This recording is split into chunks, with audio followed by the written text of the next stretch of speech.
Since the start of my architecture career back in 2006, I've been on hundreds of job sites. And one of the most frustrating things is being on site and realizing you didn't bring the right tools with you. In this video, I'm going to go over the tools that I take with me on every site visit and explain to you what I use them for and why they're important to me. Okay, so to start off, let's talk about what I write on and what I write with. Over the years, I've tried all kinds of sketchbooks, notepads, and what I've landed on is this Strathmore sketchbook. It is 100 sheets, and the paper weight is 60 pounds, which is nice because when you're using a thicker ink, it doesn't bleed through. It's a 9x12, which I also really like because it's small enough that I can comfortably take notes on, and it's also big enough where I can sketch floor plans, take dimensions, and it still fits in my bag.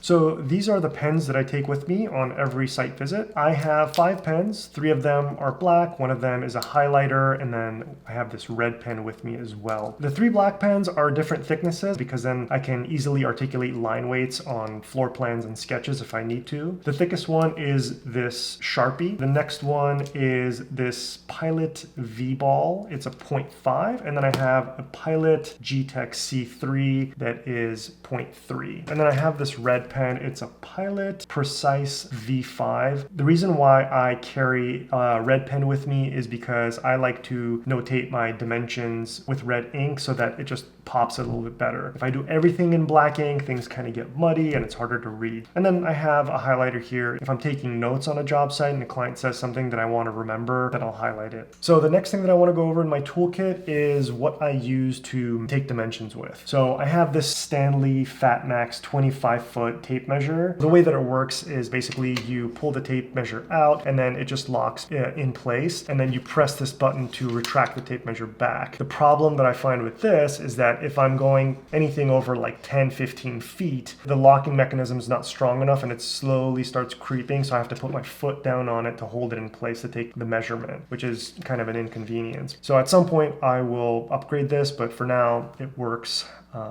It works okay. The next thing I have is this Milwaukee 100-foot tape measure, and it's really cool. This is very useful. Sometimes your tape measure is just not long enough to, measure a wall on the exterior of a building, and so this 100-foot one comes in handy. And it's kind of cool because it's got this little feature here where like you pull it out and then you can kind of retract it. So the next measuring tool that I have here is this Makita laser measure. It's called the LD050P. I think this is an older model. There's probably a whole bunch of new ones that are out now that are much better, but this is a really cool tool because it's a laser measure and you just click a button, a laser goes on the wall, and then you click it again and then it gives you the measurement. It comes in really handy, especially when you're on site alone. Last but not least, I have this little toy 3-foot tape measure, and the only reason why I have this is so when somebody very seriously asks me on site for a tape measure, I can hand this to them and I can just have a little laugh inside because they're probably going to be like, what the hell are you handing me?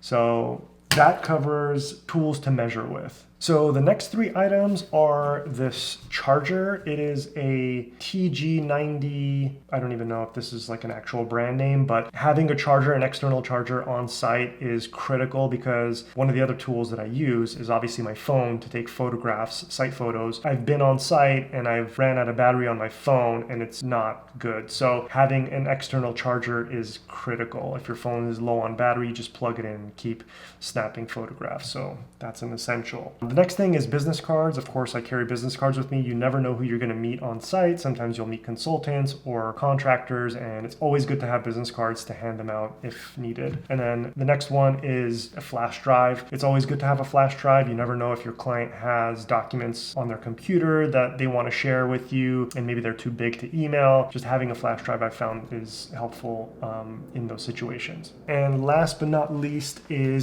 the bag that I carry all of this stuff in. This is a very old bag I've had since 2007, I would say. The reason why I wanted to show this is one thing that I don't like about this bag is it doesn't have a handle to grab on the top. I don't know if you could see that. That's the only downfall to this one, but it's worked well. So that's the bag that I use. All right, guys, so that pretty much covers all the tools that I take with me on every job site. I hope you guys found that helpful and informative. Leave a comment and don't forget to like and subscribe.